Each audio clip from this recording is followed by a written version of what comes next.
Isang mapagpalang araw sa inyong lahat, mga guro, kurado, at kapwa ko mag-aaral. Ngayong araw ating talakayin ang isang makabagong usapin, ang teknolohiyang nakatutulong sa atin, ngunit kailangan lamang bigyang pansin. May nagsasabing ito'y biyaya dapat nating yakapin, ngunit mayroong ding naniniwalang dapat itong pag-isipang mabuting siya sa atin. Ako ay isang lakandiwa na may pusong makata at ang aking pangalan ay Nathaniel Ramalya. Narito ang dalawang makatang maghaharap ng kanilang katwiran upang malaman natin kung ito ba'y nagdudulot ng kabutihan o kasamaan. Bago sila magsimula, aking paalalay pakinggan ang tunay na talinoy na sa tao, hindi lamang sa kagamitan. Kaya sa ating magkatunggali, ilahad ang inyong kaisipan, patunayan sa madla ang inyong mga katwiran. Ngunit laging tandaan, paggalang ang siyang sandigan, sapagkat ang tunay na tagumpay ay nasa maayos na kaisipan. At sa ating mga tagapakinig, buksan ng iyong isip at damdamin, suriin ng mabuti ang bawat katwiran at huwag basta-basta tanggapin. Akin nang sisimulan ang isang tunggalian. Aking inaaniyahan ang unang panig para yayag ang kanyang matatag na tingin. Heto ako'y inyong pakinggan sa isang makabagong paksang ating pag-uusapan. Teknolohiyang unti-unting nakikilala at sa panahon ngayon ay bahagi na ng ating buhay at paggawa.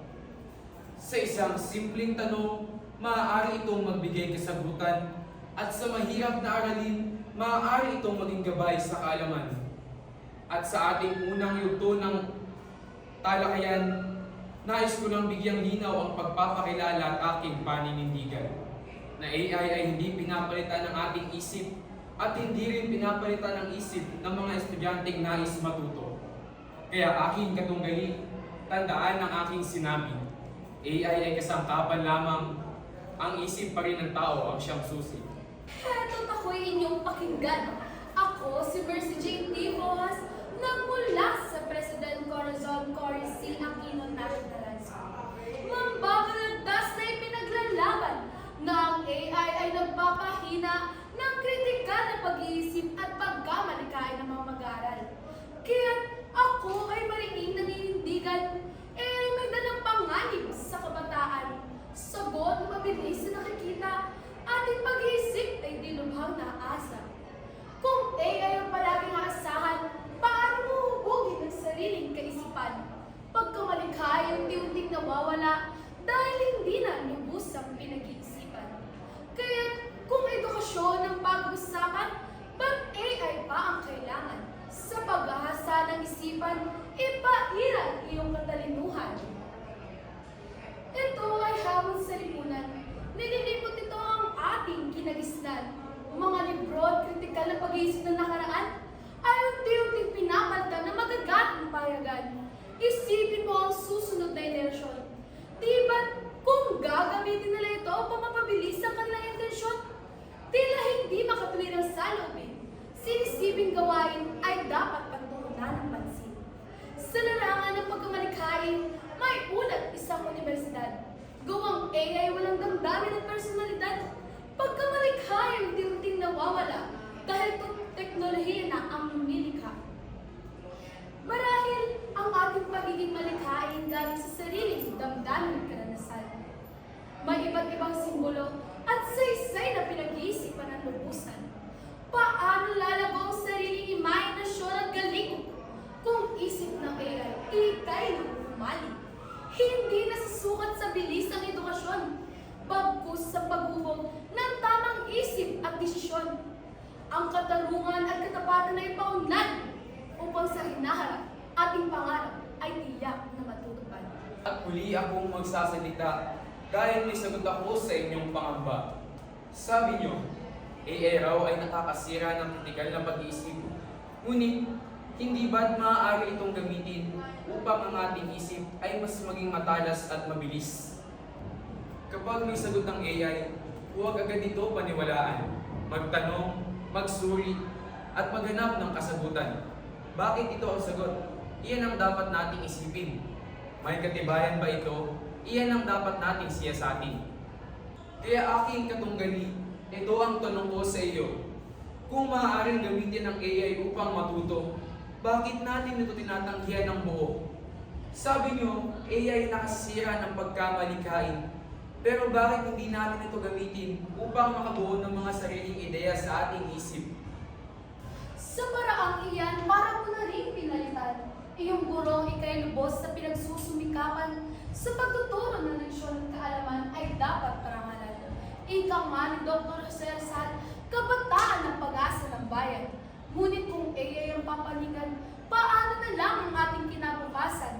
O giliw kong mag-aaral, kaya't ating pahalagahan mga magagandang aral na sa ating nilaan.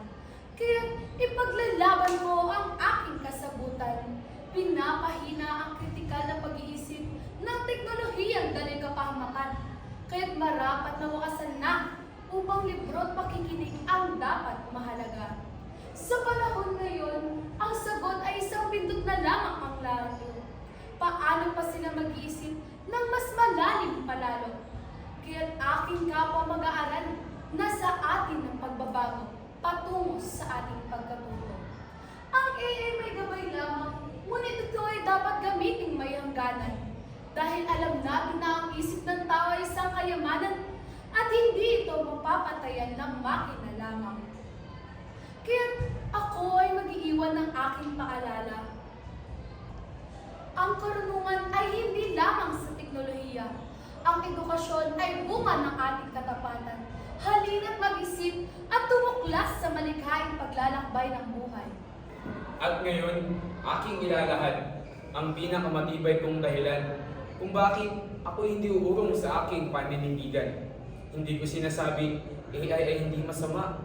Ngunit hindi rin tama na dahil ito'y masama, ito ay tatalikuran na natin ng tuluyan. Kung may estudyanteng gumagamit ito para mangopya, hindi ba't maling paggamit iyon at hindi kasalanan ng teknolohiya? Kung may umaasa rito at sariling isip ay nalilimutan, hindi ba't disiplina iyon at iyon ang dapat nating pagtuunan? Kaya aking katunggali, ito ang tanong kong huli. Kung ang mundo ngayon ay mas gagamit ng teknolohiya sa mga gawain at industriya, hindi ba't mas magandang matuto tayo kaysa sa kinabukasan ay mahuli pa? Sa nagawa ng sariling akda, gagayahin na lang ba ang binigay na katha? Ang labis sa pag-asa ay nagpapahina, hindi na nasusuri ang bawat salita. Kaya't huwag magtataka kung ikahihina, kung sa bawat hamon, sa makina ay kaya asa. Hindi mo ito matatawag na sariling likha, dahil gawa ng teknolohiya, hindi ng iyong diwa. AI man ay kasangkapan lamang, ngunit maraming kabataan ang sobrang paggamit. Paano pa mapapaunlan ang sipag at syaga kung sariling isip at desisyon ay di na nagagamit ng tama? Sa larangan ng pagkamalikhain, AI na ang gumagawa ng ideya dapat sa ating manggagaling. Maging tula, salaysay, larawan ng proyekto, makina na ang gumagawa ng buong konsepto.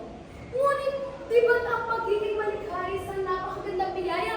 Paano natin mapapaunlan kung sa AI natin ito makukuha? Ang pagkakaroon ng sariling gawang larawan ay tila di nakakasawang pagbasa natin. Noon, ang utak ay patuloy na lumilikha, bumubuo ng ideya at humuhubog ng diwa. Subukang tignan ang kanilang gawa, ang ganda'y tila may waga. At dati, pag may impormasyon ka kailanganin, guro ang tutunguhin para alamin. Hindi ba makukontento, pupunta pa sa aklatan para doon hahanapin. Ngayon, basta't sagot ng AI ay agad na sasang-ayunan din. Kaya mahalin mo ang ating tradisyon, mag-isip at tumuklas para sa edukasyon. At ang malikhaing mga disenyo ay dapat naaayon sa iyong sariling ilusyon. Ito ay inyong pakinggan. Hindi man magkapareho ang inyong paninindigan. Kapwa naman kayong nagsikap sa maayos na paraan at katwiran. Kaya't sa balagtasang ito, naway may napulot kayong aral na ang pagunlad ay dapat may dangal. AI man o tao ang ating pag-usapan, kabutihan pa rin ang siyang dapat manaig kailanman.